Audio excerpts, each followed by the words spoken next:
Good morning. How the devil are you doing this fine day? Me, I'm feeling oddly inspired right now.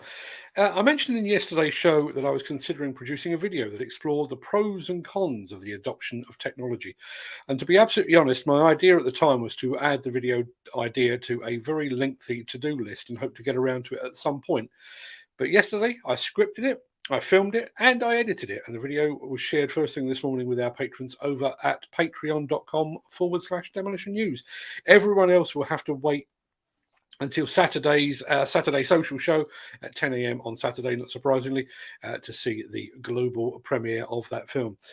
Plus, assuming that our video editor is on the ball today, our patrons will also get to see the second episode, rather, of The Surgery, featuring Dr. Terry Quarmby ahead of its premiere on Wednesday night. So while I'm firing on all cylinders, let me post the question of the day, which relates to a story at the end of the show. Let me roll the intro at the same time and get this show on the road.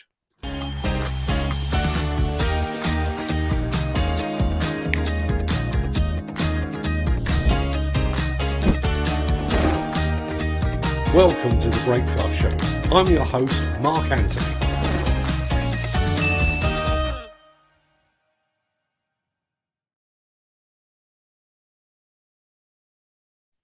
It is Tuesday, the 25th of January, and as that remarkably persistent guy just said, welcome to The Breakfast Show. I am your host, Mark Anthony. In today's show, the money-grabbing HMRC has stooped to a new low. Bobcats double-team a demolition project. The hydrogen race hots up. We have a mechanical gender reveal, and we'll get to all of that in just a second. But first, let's see who among the rich and the shameless will be celebrating a birthday on this day of days. Happy birthday! And it's many happy returns to Scots poet Robert Burns, the man who gave unto the world Auld Lang Syne, to singer Etta James, movie director Toby Hooper, who scared the bejesus out of countless generations with the Salem's Lot TV series and the original Texas Chainsaw Massacre. Happy birthday also to poet John Cooper Clarke, Gary Tibbs from Adam and the Ants, to singer Alicia Keys, and to the Barcelona footballer known simply as Xavi. Many happy returns to them, one and all.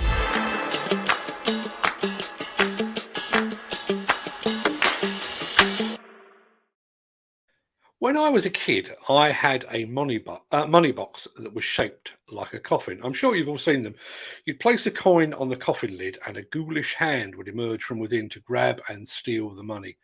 For years, I told myself that was the hand of Count Dracula himself. Not that it stopped me raiding the money box when the need for chocolate became too great. But it turns out the money-grabbing hand may well have belonged to someone at HMRC. Our friend and now contributor Gary Muirhead drew my attention yesterday to reports that the money grabbers at HMRC had decided that the switch from red to white diesel will also apply to equipment used in charity fundraising tractor runs.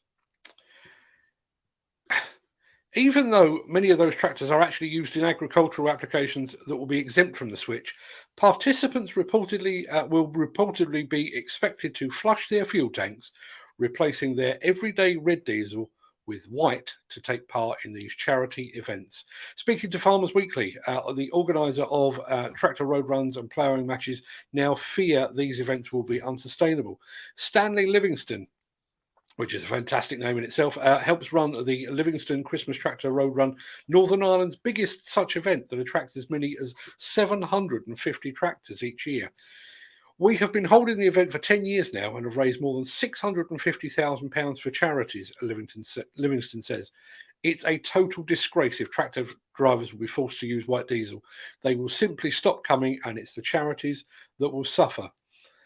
I fully understand the government's desire to top up its coffers post-COVID, but is dipping into the charity collecting tin really the way to do it?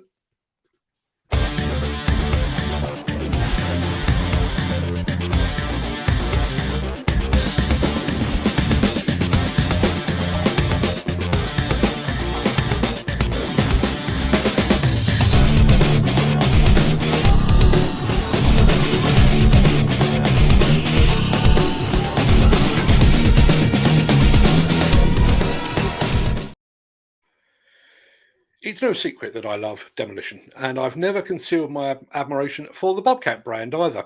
So when my inbox pinged yesterday to tell me there was a new video that combined the two, well, I just had to share it, didn't I?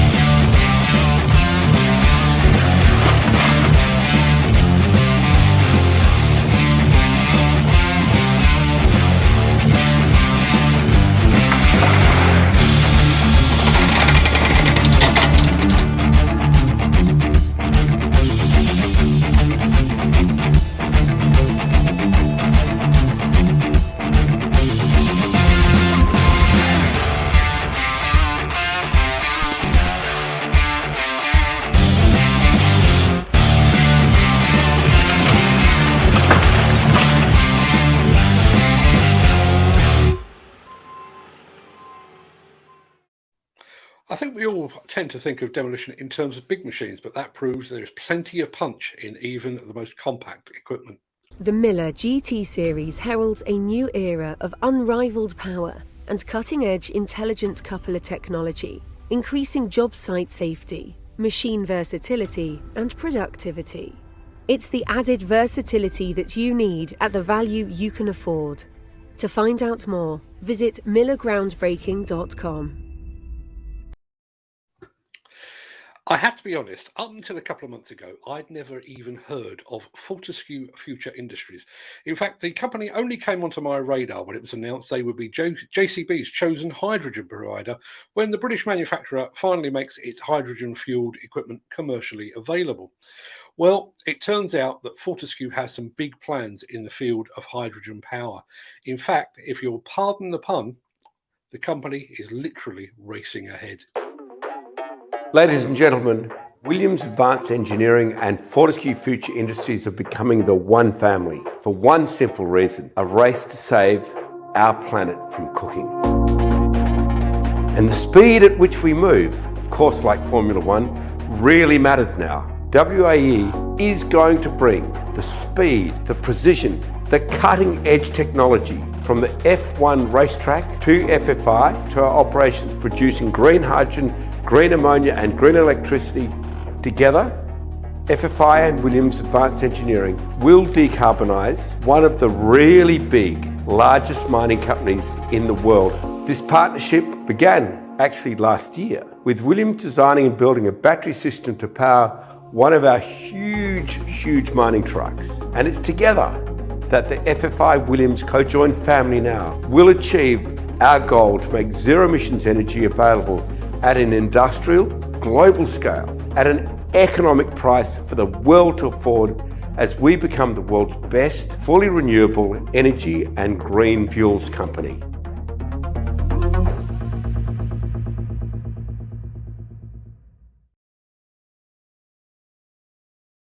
Fortescue Future Industries is now officially on my watch list. Axoft and Svantec are your high-end partners for noise, vibration, dust and air quality systems, sensors and software. To find out more, visit axoft.co.uk or call 01234 639 550. Right, look, I know that Foss is a sponsor of this show, but honestly, they didn't ask me to play this video. I spotted it on LinkedIn first thing this morning, and I was just so impressed by the simplicity of the system that I just had to share it with you.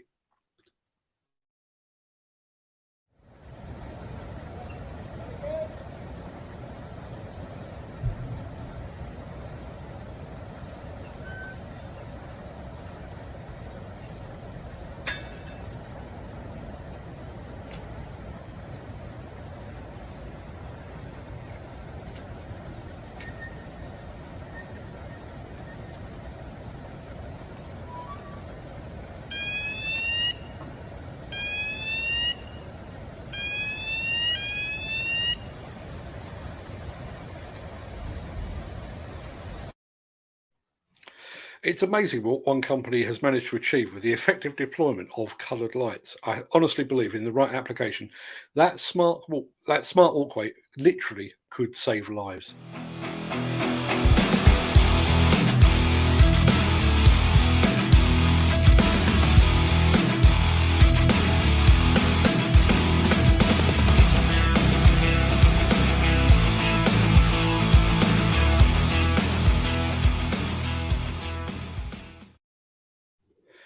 I am the father of 4 grown-up children, and I found out their respective genders, 2 of each since you ask, on the same day as everyone else, the day they were born. However, our friends in the US never miss an opportunity for a get-together and a mass gift exchange. So, like the notion of the baby shower, the gender reveal party was born. Now, if you spend any time on Facebook, I'm sure you've seen the ingenious ways in which the gender of an as yet unborn child is revealed. There are balloons that burst to reveal pink or blue confetti, seemingly white cakes that are sliced to show a pink or blue interior. But if you work in the plant and equipment sector, there is a much more awesome way in which to reveal the gender of your coming offspring.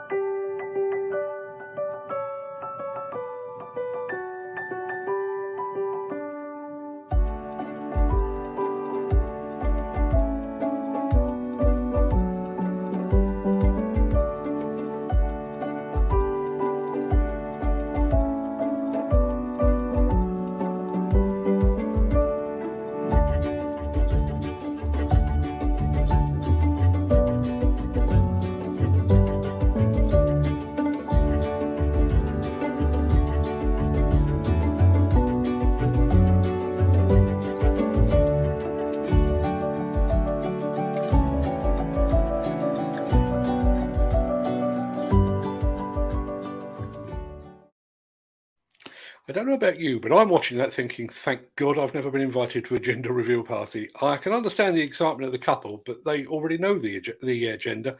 And I can also understand the excitement of the grandparents. But everyone else? And maybe that's why I don't get invited to things. Sorry to interrupt the guy with the funny glasses, but if you're enjoying this video, please hit the like button as it helps our channel.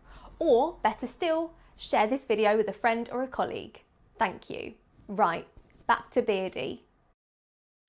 Right, just posted a thing over in the chat there, and I'm going to get back to where I need to be. Do yourselves a favour and follow the link in the chat that I've literally just posted to an article from our friends at Construction Inquirer. The story is about an alleged fraud on the M1 Smart Motorway scheme. To cut a long story short, National Highways carried out an investigation into the Costain-Galliford-Try joint venture following accusations of procurement fraud, theft of assets, and collusion. Investigators found that £320,000 worth of central barrier scrap metal was missing from records and remains unaccounted for. But here's the best bit, and this is why I posted the question of the day that I did. There were further allegations of brown envelopes being passed around. National Highways investigators said that although there was evidence of cash-filled envelopes changing hands, it accepted the explanation that the money was, and I quote, requested from subcontractors to contribute to project staff parties. Yep, every bit as plausible as a Prime Minister attending a party that he didn't realise was a party. Seriously, go and take a look if you've got a moment. I have to say, I giggled quite a bit while I was reading it. That should pretty much do us for today. I'm going to roll the outro in just a second before leaping gazelle-like over into the chat. And I know it's been very busy this morning, so I'm going to go and see what you're all saying. If you can't stick around, please stay safe, look after yourself, your family, your friends, and your colleagues. And thanks for watching. But if you do have the time, I will see you on the other side of this.